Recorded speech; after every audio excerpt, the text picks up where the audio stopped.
تاکہ پاک روح کی حضوری میں، پاک روح کی معموری میں ایک ایماندار راست باز زندگی بسر کرے۔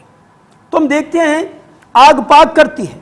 ملاکی کی کتاب اس کا تیسرا باب اور اس کی 2 اور 3 آیت ہم دیکھتے ہیں، تو وہاں پہ کیا لکھا ہے؟ پر اس کے آنے کے دن کی کس میں تاب ہے، اور جب اس کا ظہور ہوگا تو کون کھڑا رہ سکے گا؟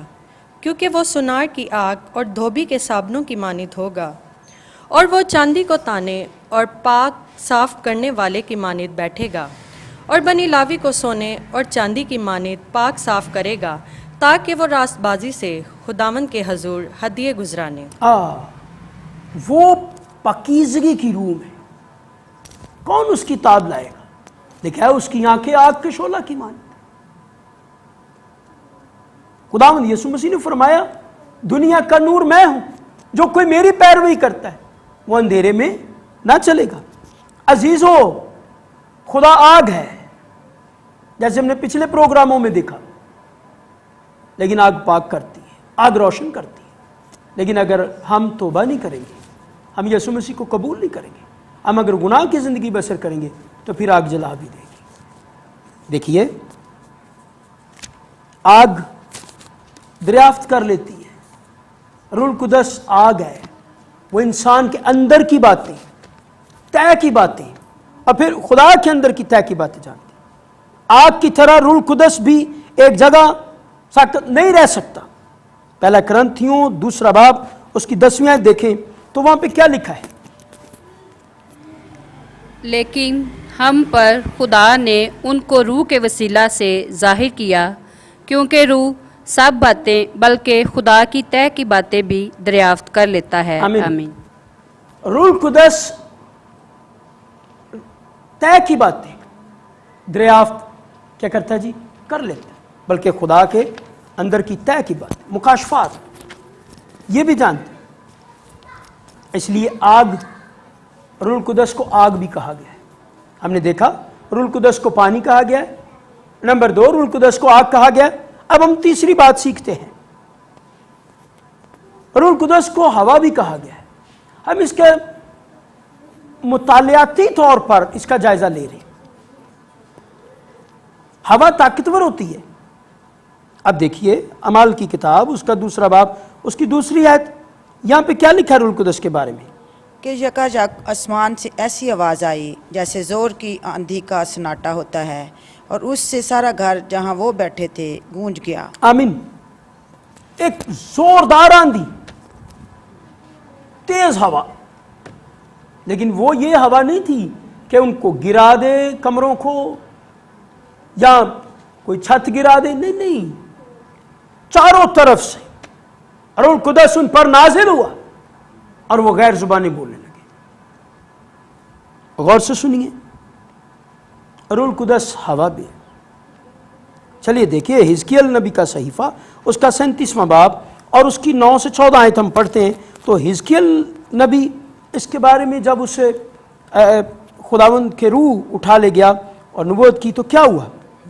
تب اس نے مجھے فرمایا کہ نبوت کر، تو ہوا سے نبوت کر، اے آدم ذات، اور ہوا سے کہہ خداوند خدا یوں فرماتا ہے کہ اے آدم ذات، تو چاروں طرف سے آ اور ان مقتولوں پر پھونک کے زندہ ہو جائیں۔ پس میں نے حکم کے مطابق نبوت کی اور ان میں دم آیا اور وہ زندہ ہو کر اپنے پاؤں پر کھڑی ہوئیں، ایک نہایت بڑا لشکر۔ تب اس نے مجھے فرمایا، اے آدم ذات، یہ ہڈیاں تمام بنی اسرائیل ہیں۔ دیکھ، یہ کہتے ہیں ہماری ہڈیاں سوکھ گئیں اور ہماری امید جاتی رہی، ہم تو بالکل فنا ہو گئے۔ اس لیے تو نبوت کر اور ان سے کہہ خداوند خدا یوں فرماتا ہے، اے میرے لوگو، دیکھو میں تمہاری قبروں کو کھولوں گا اور تم کو ان سے باہر نکالوں گا اور اسرائیل کے ملک میں لاؤں گا۔ اور اے میرے لوگو، جب میں تمہاری قبروں کو کھولوں گا اور تم کو ان سے باہر نکالوں گا، تب تم جانو گے کہ خداوند میں ہوں، اور میں اپنی روح تم میں ڈالوں گا اور تم زندہ ہو جاؤ گے، اور میں تم کو تمہارے ملک میں بساؤں گا۔ تب تم جانو گے کہ میں خداوند نے فرمایا اور پورا کیا خداوند فرماتا ہے۔ آمین۔ ہم نے اس لیے اس کو پڑھا کہ ہم اس بات پر غور کریں کہ میں اپنی روح تم میں ڈالوں گا اور تم کیا ہوگے؟ زندہ ہوگے۔ اور ہوا سے کیا؟ تو روح القدس کو، روح کو ہوا بھی کہا گیا ہے۔ اب غور کیجئے کہ پہلا کرنتھیوں اس کا 12واں باب اور اس کی 11ویں آیت میں ہم دیکھتے ہیں کہ ہوا جو ہے وہ خود مختار ہے۔ ہم دیکھتے ہیں روح القدس بھی خود مختار ہے۔ دیکھتے ہم اس کو، پہلا کرنتھیوں 12واں باب اور اس کی 11ویں آیت۔ لیکن یہ سب تاثیریں وہی ایک روح کرتا ہے اور جس کو جو چاہتا ہے بانٹتا ہے۔ آمین۔ یہ تمام تاثیریں ایک ہی روح کرتا ہے اور جسے جو چاہتا ہے وہ بانٹتا ہے۔ اب غور کیجئے کہ روح القدس، تیسرا پوائنٹ ہے وہ ہوا بھی ہے۔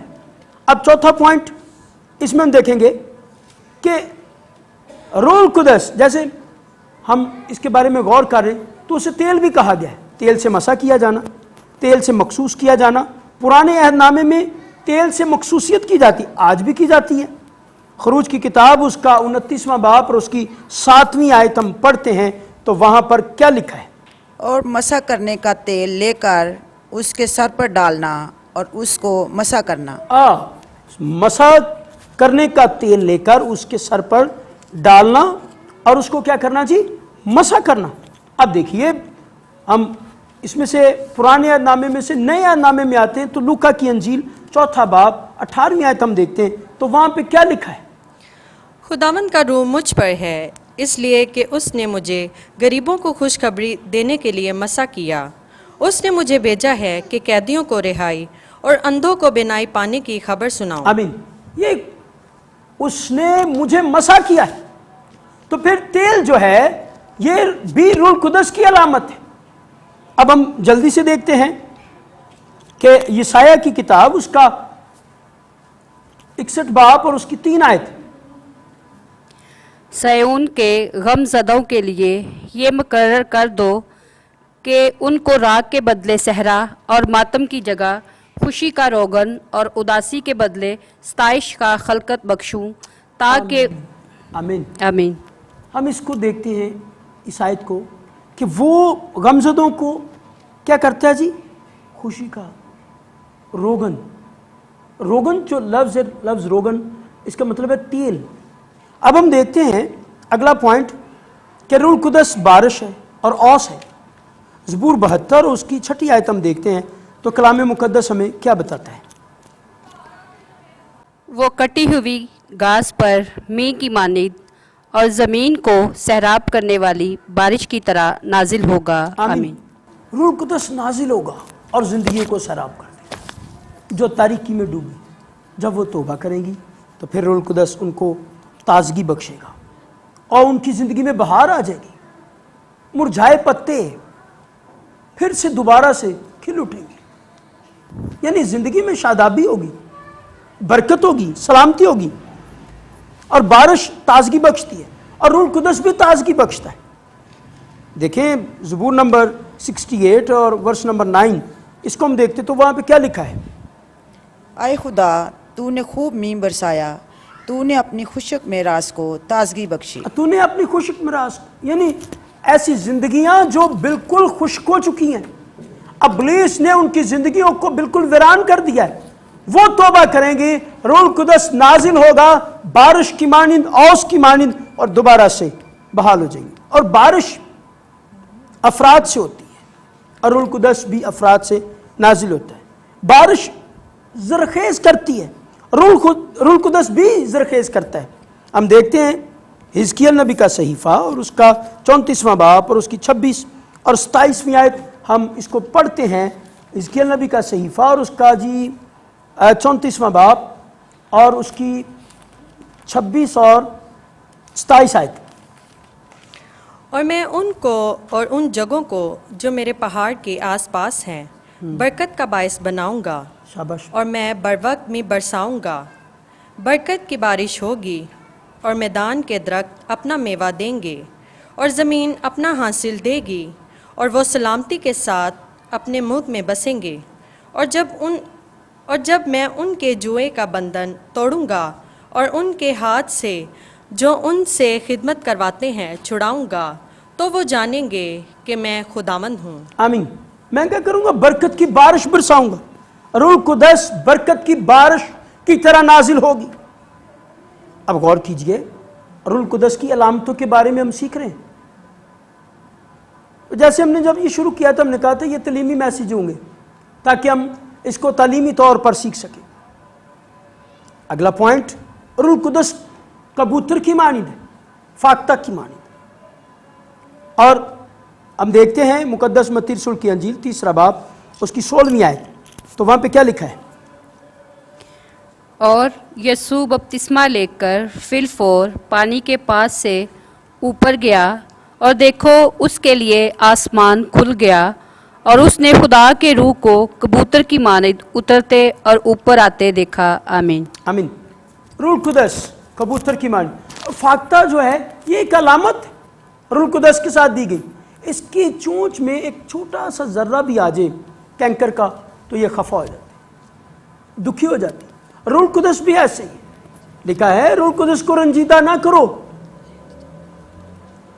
جب انسان روح القدس کو رنجیدہ کرتا ہے، گناہ کرتا ہے، خدا کے کلام کے خلاف کام کرتا ہے، تو پھر روح القدس رنجیدہ ہو جاتا ہے۔ ہم دیکھیں مقدس متی رسول کی انجیل اس کا 10واں باب اور اس کی 16ویں آیت۔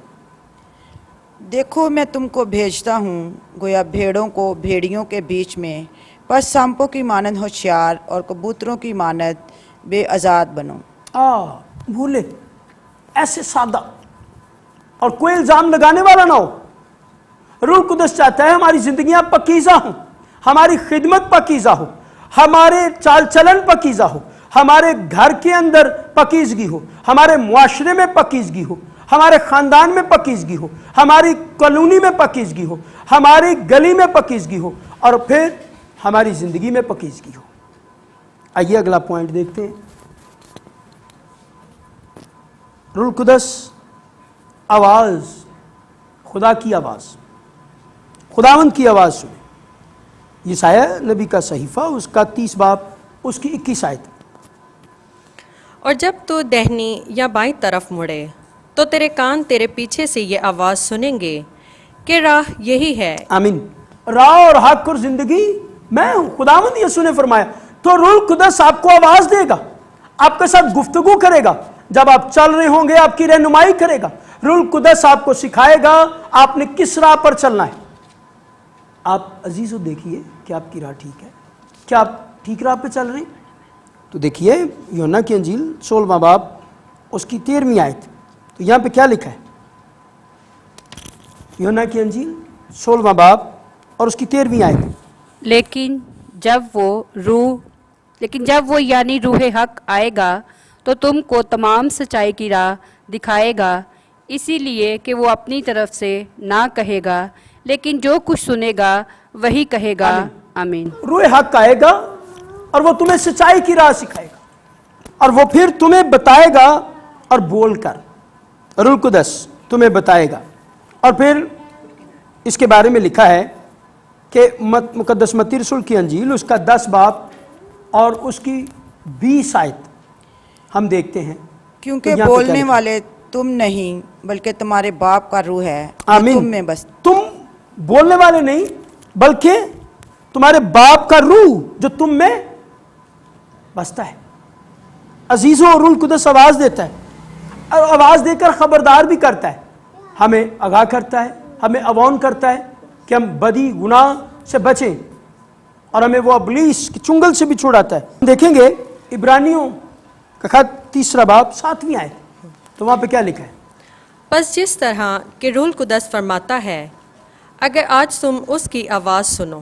ہاں، اور اپنے دلوں کو سخت نہ کرو، اس کی آواز سنو، بغاوت نہ کرو، اور روح القدس آپ کی رہنمائی کرے گا۔ یوحنا کی انجیل دیکھیے جی، اس کا دیکھیں گے ہم 16واں باب اس کی 7ویں آیت سے شروع کریں گے، اور ہم اس کو پڑھیں گے 11ویں آیت تک۔ تو کیا یہاں پہ لکھا ہے؟ کیسے روح القدس آواز دیتا ہے؟ مقدس یوحنا رسول کی معرفت لکھا گیا انجیلی بیان اس کا 16واں باب اور اس کی 7ویں آیت سے۔